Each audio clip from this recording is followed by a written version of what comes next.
अस्सलाम वालेकुम नाज़रीन, आप सबका इस्तकबाल है एचएन न्यूज़ में। मैं आपका होस्ट मोहम्मद अज़हरुद्दीन। आइए बढ़ते हैं तफसीलात की जानिब। आप तमाम नाजरीन का इस्तकबाल है एचएन न्यूज़ में। नाजरीन आइए देखते हैं आज के चंद अहम खबरें कुछ ही मिनटों में।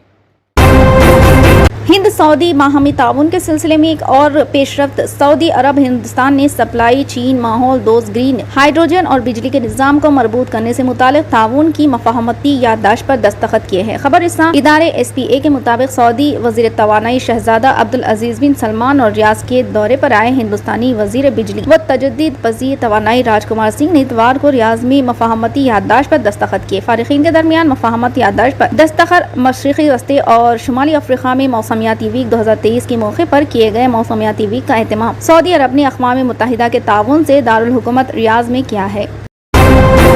हिंदुस्तान के इलेक्शन कमीशन ने पीर को एक प्रेस कॉन्फ्रेंस के दौरान 5 रियासतों तेलंगाना, छत्तीसगढ़, राजस्थान, मध्य प्रदेश और मिजोरम में आइंदा असम्बली इंतखाबात के लिए इंतखाबी शेड्यूल का ऐलान किया है। तेलंगाना में 30 नवंबर को इंतखाबात होंगे और 3 दिसंबर को गिनती होगी। नई दिल्ली में एक प्रेस कॉन्फ्रेंस में शेड्यूल की तफसीलात बताते हुए chief election commissioner Rajiv Kumar ने कहा कि तेलंगाना इंतखाबात के लिए गेजेट नोटिफिकेशन 3 नवंबर को जारी किया जाएगा। इन्होंने कहा कि कागजात नामजदगी दाखिल करने की आखिरी तारीख 10 नवंबर और कागजात नामजदगी की जांच पड़ताल की तारीख 13 नवंबर है। उम्मीदवारों की वापसी की आखिरी तारीख 15 नवंबर है। इन्होंने कहा कि तमाम इंतखाबी अमल 5 दिसंबर तक मुकम्मिल हो जाएगा। गेजेट नोटिफिकेशन 3 नवंबर 2023 जुमा, नामजदगी दाखिल करने की आखिरी तारीख 10 नवंबर जुमा, नामजदगियों की जांच पड़ताल की तारीख 13 नवंबर पीर, उम्मीदवारों को वापस लेने की आखिरी तारीख 15 नवंबर चाहरशुम्बा, पोलिंग की तारीख 30 नवंबर जुमेरात, गिनती की तारीख 3 दिसंबर इतवार, इंतखाबात मुकम्मिल होंगे 5 दिसंबर मंगल के रोज।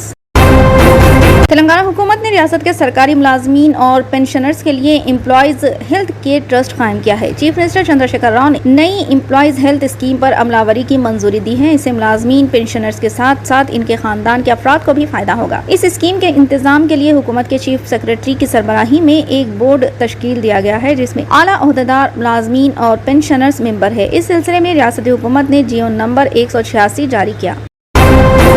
आंध्र प्रदेश हाई कोर्ट ने पीर को साबिक चीफ मिनिस्टर चंद्रबाबू नायडू की बदउनवानी के 3 मुकदमात में पेश की जमानत की दरख्वास्तों को खारिज कर दिया। एडवोकेट कृष्णमूर्ति ने कहा, आंध्र प्रदेश हाई कोर्ट ने TDP के सरबराह और साबिक वजीर आला चंद्रबाबू नायडू की अंदरूनी रिंग रोड, फाइबर नेट और इंग्लू 307 केसों में जमानत की दरख्वास्तों को खारिज कर दिया। खबर अजीम विजयवाड़ा एंटी करप्शन ब्यूरो की अदालत ने आंध्र प्रदेश के साबिक चीफ मिनिस्टर चंद्रबाबू नायडू की दरख्वास्त जमानत पर अपना फैसला महफूज कर लिया। ACB की अदालत ने जुमेरात को तेलुगु देशम पार्टी के सरबराह के रिमांड में करोड़ों रुपए की हुनरमंदी की तरक्की के मुबैना घोटाला केस में 19 अक्टूबर तक तौसीक कर दी। हैदराबाद में शमशाबाद इंटरनेशनल एयरपोर्ट पर एक मुसाफिर के पास से भारी तादाद में आईफोन जब्त कर लिए गए। हैदराबाद कस्टम से हुकाम ने टोरंटो से आने वाले एक मुसाफिर को रोका और शुबे की बुनियाद पर इसके सामान की तलाशी ली। मुसाफिर के पास से 35 आईफोन्स सैमसंग और एक स्मार्ट वॉच सैमसंग बरामद हुई, जिसकी कुल मालियत 37,70,000 रुपये बताई गई है। श्रीलंका के क्रिकेटर M मुरलीधरन ने कहा कि हैदराबाद हिंदुस्तान का सबसे तेजी से तरक्की करने वाला शहर है। मुरलीधरन जो कि श्रीलंकन क्रिकेटर हैं, ने अपने बायोपिक 800 की रिलीज से कबल तकरीब से खिताब करते हुए ये बात कही। इन्होंने कहा कि उन्हें हैदराबादी बिरयानी पसंद है। इनके मुताबिक जब मैं पहली बार हैदराबाद आया था तो ये शहर इतना बड़ा नहीं था, लेकिन अब हैदराबाद हिंदुस्तान का सबसे तेजी से तरक्की करने वाला शहर है। मुरलीधरन अपनी स्वाहा हयात पर मबनी फिल्म की तशहीर के हिस्से के तौर पर मुल्क के मुख्तलिफ शहरों का दौरा कर रहे हैं।